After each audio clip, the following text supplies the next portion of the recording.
갈아타기 시도만 9개월째입니다. 저는 지금 아무것도 못하는데 어떡하죠? 라는 이제 사연이 있어가지고 한번 이야기해 보겠습니다. 1주택자 갈아타기 시도 9개월 차입니다. 안녕하세요. 저는 현재 은평구 신축 대단지 아파트에 살고 있는데요. 초등학교 저학년 아이를 키우고 있어가지고 상급지로 이동하려고 계획을 하고 있습니다. 결론만 말씀드리면 지금 여러 번의 기회를 놓쳤고요. 보던 집들이 실거래가는 3억, 매물은 호가가 4, 5억으로 올라가지고 너무 속상합니다. 지난 이야기를 풀어보자면은 11월 초에 결심을 했어요. 이때 분위기 좋았죠. 그러니까 지나고 나서 보니까 11월 때 집 사기 좋았죠. 그때가 단기적으로는 저점 구간이었습니다. 11월, 12월, 1월 초까지가 저점이었는데 이때 매물을 내놓고 집을 살려고 했는데 계엄이 터지면서 시장이 싸늘해졌고 12월에 남편이 이제 비자발적인 희망퇴직을 당한 거예요. 자, 그러니까 이제 남편의 소득이 끊기니까 더 부담스러운 거죠. 거기다 올해 1, 2월에 시장이 조용할 때 광장동, 여기도 뭐 분위기 나쁘진 않았는데 여기를 살려고 했는데 저희 집을 보러 오는 사람은 2달 동안 한 명도 없었습니다.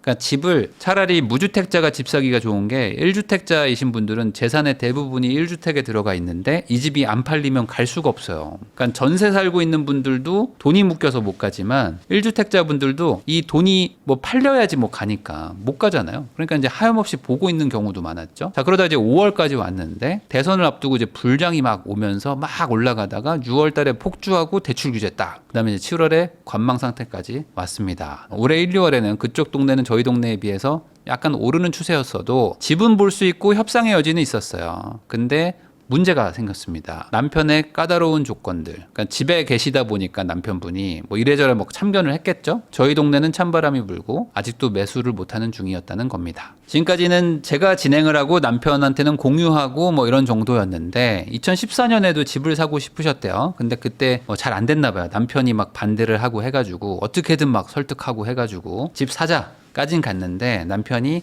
집 사는 거는 좋은데 청약으로 가자. 그러니까 이게 청약으로 간 거예요. 그래서 이제 청약을 하려고 임신하고부터 이제 막 발로 뛰어다닌 거예요. 그러니까 남편은 이제 안 도와주고 만약에 집을 산다면 나는 신축 청약은 괜찮아까지 가신 거죠. 그런데 이제 안 도와주시니까 이제 임신하고 이제 아내분이 막 이제 다닌 거예요. 자, 신축도 보고 구축들도 평일에 아기띠하고 백팩에 분유병 넣고 돌아다녔습니다. 부동산 가면은 애기 엄마가 오니까 좀 싫어했는데 나중에 뭐 어떻게든 노력을 해가지고 지금 아파트가 예비 당첨돼서 운 좋게 좋은 동호수 뽑고 잘 살고 있습니다. 처음에 집 살 때부터 아예 시댁으로 들어가자. 그래서 돈 모으자라고 했는데 싫다. 남편이 싫다고 해서 그럼 친정으로 가자. 하니까 시댁으로 마지못해 받아주셨어요. 그렇게 2년 반을 시댁에서 눈치 보면서 살면서 대출 받아가지고 다른 동네에 또 투자를 한 거야. 그러니까 이분이 투자를 잘해요. 그러니까 2014년에 뭐 청약 받고 뭐 15년, 16년에 또 하나 산 거예요. 그렇게 사가지고 어찌 보면 이제 시집살이를 하면서 자발적 시집살이를 하면서 또 운 좋게 불장에 팔고 해서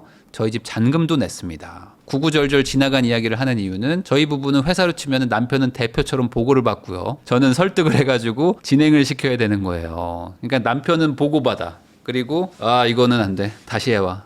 이런 거죠. 그러면 아내분은 뭐 청약하고 제가 이거 신축 요거 한번 갭 투자 가져왔는데 안 돼. 나 이거 마음에 안 들어. 하면서 계속 거절. 자, 이번에 현타가 이렇게 세게 온 이유는 전보다 더 반대를 한다는 겁니다. 자, 남편은 조건이 많아요. 저의 조건은 지금 상급지에 초등학교, 중학교가 좀 가까이 있고 차를 팔고 싶다. 이거면 된다. 그러니까 이분은 심플한 거죠. 3개. 상급지, 학군지, 그다음에 차 안 타도 되니까 역세권. 뭐 이런 거겠죠. 근데 이제 남편은 임장을 막상 가면은 저의 조건 플러스 재건축도 될 만한 물건이어야 하고 뷰도 나쁘지 않아야 되고 이런 컨디션이면 이 가격이 아니고 어떨 땐 그냥 우리 집이 안 팔려서 안 한다. 뭐 이렇게 이제 막 변덕이 있는 거예요. 팔고 사야 될 때가 있고 사고 팔아야 될 때가 있는데 그 당시 제가 볼 때는 저기가 먼저 올라가니까 우선 사놓고 잔금을 길게 잡은 다음에 우리 집을 어떻게든 깎아서 팔자. 아주 전략이 좋죠. 근데 우리 집이 안 팔린다고 해가지고 처음엔 최고가로 내놔서 안 팔리는구나 했는데 결국에 다른 집들이 막 올려서 호가를 올리다 보니까 이제는 우리 집이 5천 이상 싸게 내놓은 상태입니다. 그래서 집도 많이 보러 옵니다. 자, 근데 그렇게 하는 이유를 알았던 거예요. 왜냐? 남편이 또 무직이기도 하고 뭐 지금 아무래도 이제 나이도 있으시고 뭐 이렇게 퇴직도 하고 하니까 심적으로 좀 힘든 부분이 있었을 거 아닙니까? 그래서 걱정을 많이 했던 거라는 걸 뒤늦게 알았지만 놓쳐버린 기회가 아깝다. 그래서 남편도 이제는 제 의견을 따르기로 해가지고 5월부터 막 다녔는데 계좌를 4번이나 못 받았다. 이런 분들 진짜 많거든요. 그러니까 사기로 했어. 이 사람도 판대. 근데 계좌를 안 줍니다. 그러면서 또 가격이 올라가. 눈앞에서 1억 5천이 올라갔고요. 4번이나 계좌를 못 받다 보니까 포기하고 싶은 마음도 들었습니다. 제가 보던 동네는 다 3, 4억씩 올랐고요. 그래서 34평 보던 게 25평을 사거나 아예 못 살 것 같아요. 그래서 제 자신을 자책하게 됩니다. 이래저래 사지도 못하고 남편을 조금 더 적극적으로 설득을 해볼 걸, 아이가 저학년일 때 무심하게 집을 안 샀던 것도 후회가 되고, 작년에 일한다고 부동산에 관심 없었던 것도 후회가 되고 이러는데 저는 어떻게 해야 됩니까? 이야기입니다. 자, 집값이 오를 줄은 알았는데 매도인이 계좌를 안 줘가지고 못 샀다라고 생각하는 분들, 이렇게 말하는 분들이 생각보다 정말 많거든요. 나 집 사러 다녔다고, 근데 계좌를 안 준다고, 어떡합니까? 근데 대출 규제 딱 터진 거예요. 그러면 이제 뭐 집을 사려고 노력했지만 못 사게 된 거죠. 제가 아는 지인분도 한 5번 만에 계좌를 받아가지고 샀거든요. 그러니까 중간에 가계약금 1,000만 원을 걸었는데 그 1,000만 원 배액 배상 받은 적도 있어요. 그러니까 이 1,000만 원 걸 때 이미 싸잖아요. 왜냐면 이 가계약금을 일부러 안 받으세요, 상대방이. 그러니까 더 넣겠다고 하는데 안 받아. 난 1,000만 원만 받겠다. 그러더니 어김없이 배액 배상을 해버린 케이스도 있었습니다. 그러니까 좋은 동네일수록 이런 일들이 많았거든요. 나는 분명히 살라고 했는데 집을 안 파는 거야. 지금 집을 산 뒤에 627 규제가 터져가지고 이제 대출이 막혔다, 이런 상황이신 분들도 있잖아요. 그러니까 나는 이미 샀어요. 그러니까 소유권 이전 다 했어요. 근데 대출 규제 터져가지고 시장이 잠잠해졌다. 그럼 이런 분들은 후회를 할까요? 아니면은 다행이라고 생각할까요? 제가 아는 분들 대다수는 산 게 다행이다라고 생각하거든요. 왜냐하면 그때는 그래도 대출을 해주니까 집이라도 샀지만 지금은 대출을 안 해주니까 아예 살 수가 없는 거잖아요. 나는 우리 애를 저기서 키워야 되고 뭐 저쪽 가서 이사 가려고 계획을 세워놨는데 지금은 이제 아예 못 가게 되니까 전세나 월세를 살 수밖에 없는 이 상황이 더 싫다 하시는 분들도 있단 말이죠. 자, 근데 이분이 정말 막 너무 막 힘들어하고 막 고통 속에서 막 하루하루를 보내야 되냐? 저는 그렇게 생각은 안 합니다. 왜냐면 이분은 1주택자에다가 실거주를 하고 있잖아요. 그러니까 어찌 보면 최악은 아니죠. 무주택자이신 분들도 막 있고 한데 이분은 1주택에 뭐 실거주도 하고 있는데, 근데 왜 이렇게 불안할까? 이 본질을 보면요, 이분이 여러 번 기회를 놓친 거예요. 놓치고 거기다가 내가 살려고 했던 물건이 막 4억, 5억이 올라 버리니까 내가 저거 살 수 있었는데 놓쳤는데 5억을 날렸네, 이 개념으로 점점 가는 거예요. 여러분들 이 포모 현상이라는 게 있잖아요. 포모 현상이 이 놓치는 거에 대한 두려움입니다. 내가 지금 아니면 이거 못 사 라는 생각 때문에 비싸질 때 사는 게 포모 현상이거든요. 근데 포모 현상보다 더 무서운 게 뭔 줄 아세요? 포모 현상 때 살려고 했는데 못 산 거예요. 그러면 더 충격입니다. 차라리 따라 올라갈 때 샀으면 뭐 손해를 보더라도 내가 가지고 있잖아요. 근데 내가 살려고 하다가 못 샀어요. 그럼 어떻게 됩니까? 이미 가격은 올라버렸고 나는 못 샀고 그냥 나는 기회를 놓친 게 돼버리는 거예요, 결과적으로. 그러니까 이게 더 힘든 거죠. 자, 우선 희망을 드리자면은 아까 은평구 사신다고 했거든요. 저는 여기도 곧 차례가 온다고 봅니다.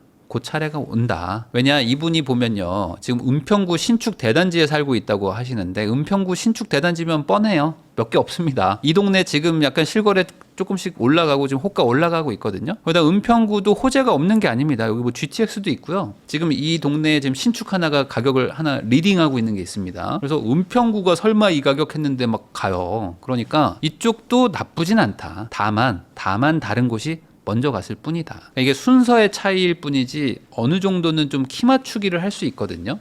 물론 당연히 절대값은 차이가 나죠. 뭐 30억짜리가 올라가는 거랑 10억짜리가 올라가는 거랑 절대값의 차이는 있습니다. 그렇지만 어느 정도 따라가는 그 선후 관계가 있을 뿐이지 가긴 간다. 그러니까 지금 만약에 내가 팔아버린다, 그러면은 내가 팔자마자 올라갈 수도 있는 거예요. 자, 근데 사실 그게 문제가 아닌 거잖아요. 지금 더 큰 문제는 배우자의 강력한 반대가 가장 큰 문제입니다. 그리고 이런 것 때문에 고생하시는 분들도 엄청 많고요. 아내가 반대하는 경우도 있고 남편이 반대하는 경우가 있죠. 사실 둘 다 안 사거나 둘 다 사면은 서로 좋은데 의견이 갈릴 때가 제일 문제입니다. 이거 어떻게 해결을 하냐. 자, 퇴근하고 오면은 남편을 소파에 앉혀놓고 집을 사자고 1시간씩 얘기를 했었다. 2014년 얘기입니다. 그러니까 2014년 때가 이제 제일 어찌 보면 서울 집값이 저점일 때입니다. 이때 집을 샀다? 그럼 엄청난 돈을 벌었을 거예요. 근데 이때 집을 당연히 안 샀겠죠, 남편분은. 이때 집 사면 큰일 난다라는 게 전 국민의 생각이었으니까.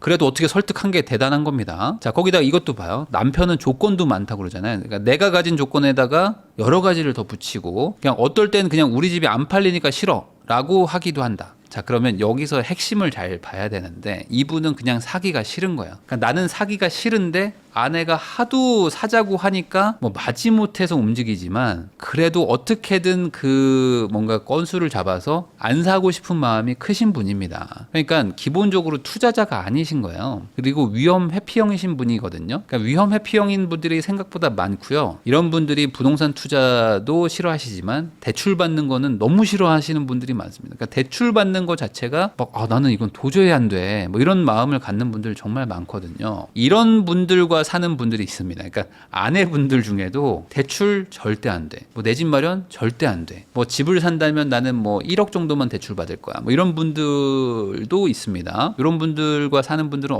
뭘 주의해야 되냐? 협의와 합의의 차이가 있습니다. 이게 무슨 의미인지 아세요? 협의가 있고 합의가 있다. 이거를 국어 사전으로 한번 찾아보세요. 협의는요, 그냥 이야기하는 거예요. 너는 생각이 어때? 나는 생각이 어때? 아, 그래? 알았어. 하고 그냥 내 맘대로 해. 이것도 협의입니다. 합의가 뭐냐면 너의 생각은 어때? 나의 생각은 어때? 우리 둘이 같은 결론이 나면 그때 움직이는 거예요. 그러니까 남편이나 아내가 위험 회피형이고 그리고 투자자도 아니고 그리고 이 사람이 어떤 경제관이 뭐 되게 뭐 좋은 것도 아니야. 근데 그냥 내 남편이고 내 아내인 거예요. 그러면은 협의를 해야 되는 거지 합의를 하려고 하시면은 답이 잘 안 나오는 경우가 있습니다. 합의는 둘이 같은 마음이 될 때까지 기다렸다가 하는 거고요. 협의는 서로 의견 교환을 하시고 그냥 하는 거다. 차이가 커요. 자, 왜 그러냐? 이분은 부동산에 대한 이해도가 높아요. 기본적으로. 이게 지금 그러니까 선매수, 후매도, 선매도, 후매수 이런 개념도 지금 있으시고 뭐 지금 저점을 잡는 그런 감각도 있으시고 부동산으로 실제로 좀 지를 땐 질러가지고 돈도 벌고 아까 말씀하신 것처럼 돈을 위해서라면 막 시댁살이도 막 자발적으로 하시는 분이에요. 그러면은 아내분은 투자 감각도 좀 있고 전반적인 부동산에 대한 이해도도 높고 과거에 실적으로 증명한 사람이에요. 근데 남편은 실적으로 증명한 것도 없고 위험 회피형에다가 투자도 모르고 반대만 해. 근데 여기서 합의를 하려고 한다. 그러니까 이게 문제인 거죠. 우리 부부의 문제는 비전문가를 데리고 전문가가 서로 합의하려고 하는 게 문제다. 그러니까 아내분이 주도적으로 해야 되는 거지. 여기서 그래도 우리 남편이니까 같이 하자라고 생각하면은 기회를 계속 날리게 될 것이다. 아니 근데 여기서 이런 얘기를 하시는 분이 있을 거예요. 남편이고 아내면 합의를 하고 해야 되는 거 아니냐. 이걸 독단적으로 결정하는 게 말이 되나? 라는 생각이 드실 수도 있어요. 자, 그러면 이런 마음이 들면 불만도 안 가지면 됩니다.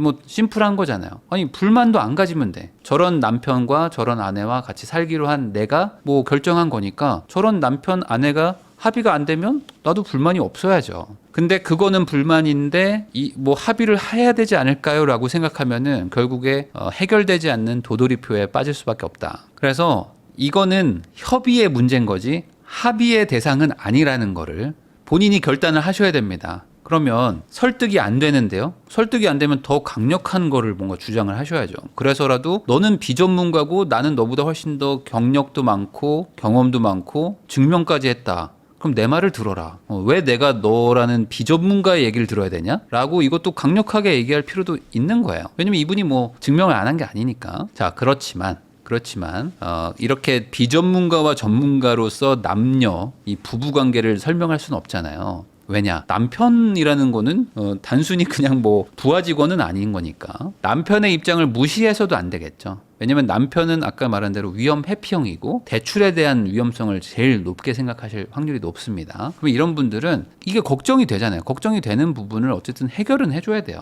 자, 12월에 남편이 비자발적인 희망퇴직을 했습니다. 자, 그렇기 때문에 남편분은 되게 지금 실망감이 크겠죠. 자, 그러면 아내분이 외벌이를 하고 계신 상태고 거기다가 남편분이 취업을 다시 할 수 있을지 없을지 이거에 대해서 지금 애매한 상황이잖아요. 벌써 지금 7월이니까. 그러면은 남편분도 거의 한 8개월째 쉬고 있는 상태라면 이게 소득으로 봤을 때는 분명히 우리가 리스크가 있어요. 그러니까 여기서 대출을 더 받아가지고 집을 산다? 이거는 아내분이 전문가냐 아니냐를 상관하지 않고 문제는 있는 거다. 이게 쉽지 않은 결정인 건 맞습니다. 그러니까 아내분이 뭐 지금 막 질러야 돼라고 한다고 해가지고 이게 무조건 성공하는 것도 아니잖아요.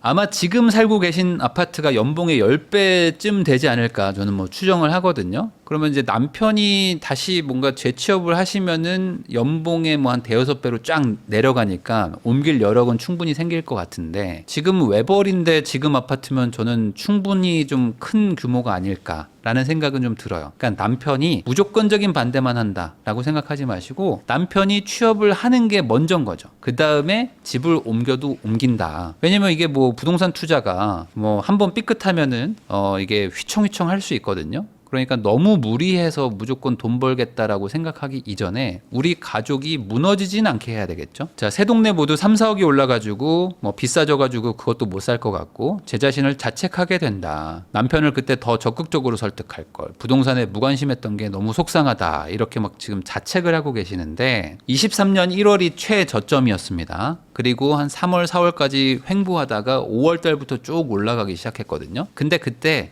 분위기를 한번 되돌아보면요. 잠실부터 시작했어요. 그러니까 2023년 4월, 5월, 6월 달부터 잠실이 먼저 움직이기 시작합니다. 왜냐면 잠실에 대단지 아파트가 몰려 있잖아요. 그리고 뭔가 그 서울 강남권 입성하는데 뭔가 약간 수문장 같은 곳이거든, 잠실이. 그러니까 잠실에 대단지도 많고 선호도도 높으니까 최저점을 지나가서 가장 먼저 움직인 게 잠실입니다. 그러니까 이 잠실이 반등을 할 때 다른 지역들이 왜 우리 동네는 가만히 있지? 라고 하면서 좀 의아했던 곳들이 많습니다. 뭐 마포라든지 뭐 옥수라든지 뭐 저기 뭐 성동구 이런 데들은 뭐 우리 동네는 가만히 있네. 뭐 동작구도 뭐 조용했고요. 강동도 마찬가지고. 근데 잠실이 움직이고 올라간다 얘기가 나오니까 다른 동네로 이제 하나씩 옮겨간 겁니다. 그러면 23년부터 시작된 어떤 이 천천히 넓혀지는 이 온기가 어디까지 지금 가고 있나라는 걸 한번 잘 생각을 해봐야 돼요. 지금 꽤 많은 지역에 있는 분들이 이런 생각을 할 겁니다. 아니 다른 동네는 다 올라가는데 왜 우리 동네만 이 모양이냐라고 생각하실 수가 있는데 이거는 내 잘못이라고 말하긴 어렵고요. 시차가 있는 것이다. 23년도에 잠실부터 시작했는데 거기서부터 온기가 지금 퍼지고 있는 거예요. 23년도에 마포에 살았던 분들, 마포에 집주인인 분들은 다 지금 기억이 떠오르실 겁니다. 뭐냐면 잠실은 올라가는데 우리는 왜 안 올라가?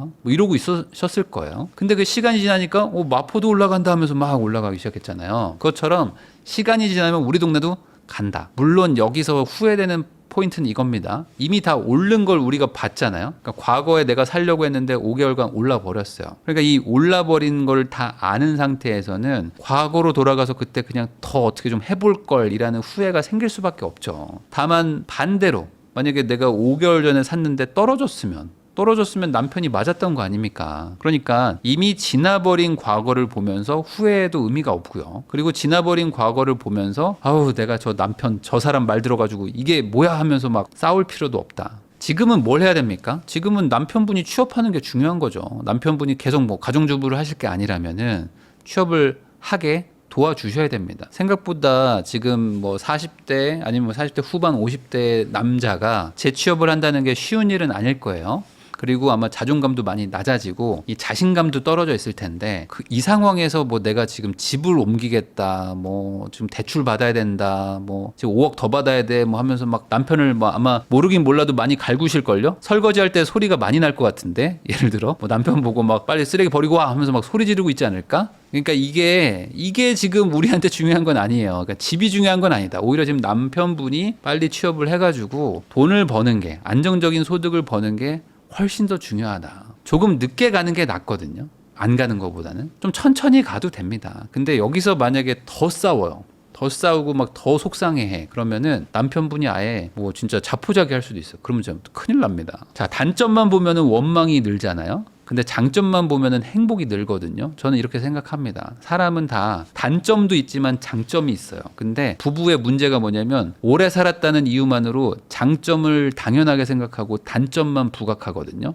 부부가 한 5년 정도 살고 뭐 한 10년 살고 뭐 20년 살고 하지 않나요? 그러면은 어느 순간 이 사람의 그 나쁜 점만 보여. 그러면서 이 사람을 막 계속 욕합니다. 그러면은 행복이 늘어나는 게 아니고 원망만 늘어요. 그리고 어느 순간 그 원망이 어디로 가냐면 내가 왜 이 사람과 결혼해가지고 라는 식으로 갑니다. 자, 그러면 본인은 단점이 없냐 이거예요. 본인도 단점이 많잖아요. 내가 부동산에 감이 많아. 뭐 그럴 수 있어. 나머지도 그럼 다 잘하냐 이거죠. 분명히 뭐 나도 문제가 있겠죠. 근데 내 남편은 그 단점이라고 안 보고 장점만 보고 있을 수도 있지 않습니까? 그러니까 이게 왜 우리 남편, 왜 우리 아내는 이 모양일까? 왜 나를 돈을 못 벌게 할까? 왜 대출 받아가지고 나를 밀어주지 않을까? 뭐 부동산 하나도 모르면서 라고 원망만 하지 마시고, 그럼에도 불구하고 나라는 사람을 좋아해주고 성실하게 일하고, 아 지금 저렇게 뭐 퇴직했는데도 나름 이렇게 잘 지내주니까 고맙다라고 생각해야 되는 거 아닐까요? 아니 뭐 누가 결혼하라고 했냐고, 본인이 결혼했는데. 그러면 단점을 보려고 하지 마시고 장점을 봐라. 제가 이 얘기를 왜 했는 줄 아세요? 집도 똑같거든요. 집도 내가 오래 가지고 있었다는 이유만으로 우리 집의 단점만 봐요. 장점을 안 보고. 그러면 남의 아파트는 장점만 보이거든요. 그러니까 저 아파트는 저기 있으니까 학군지고 막 저기는 있으니까 막 3억이 올라갔네. 아 앞으로 더 올라갈 것 같네. 근데 우리 동네는 뭐 이렇게 서울 구석에 있고 뭐 대단지의 신축이라고는 하지만 뭐 사람들 막 다 떠나고 여기 누가 살아 하면서 내가 오래 가지고 있었다는 그 이유 하나만으로, 우리 동네라는 이유만으로 우리 동네의 단점만 보고 내 아파트의 단점만 본다. 그러면은 원망이 늘어납니다. 근데 우리 아파트의 장점을 보세요. 그리고 우리 아파트에 장점이 분명히 있습니다. 그거를 보시고 627 대책과 조합을 잘 해보시면 우리 아파트도 생각보다 다음 차례일 수도 라는 생각을 하게 될 수 있다. 장점을 한번 찾아봐라. 근데 장점이 아예 없는 아파트도 있잖아요. 그런 건 어쩔 수 없죠. 정리해야지. 그렇지만 대다수 좋은 아파트를 가지고 계신 분들은 시차의 문제지 조만간 우리 차례가 온다. 이렇게 생각하시면 좋을 것 같다라는 생각이 들어서 이 사연 한번 준비해 봤습니다.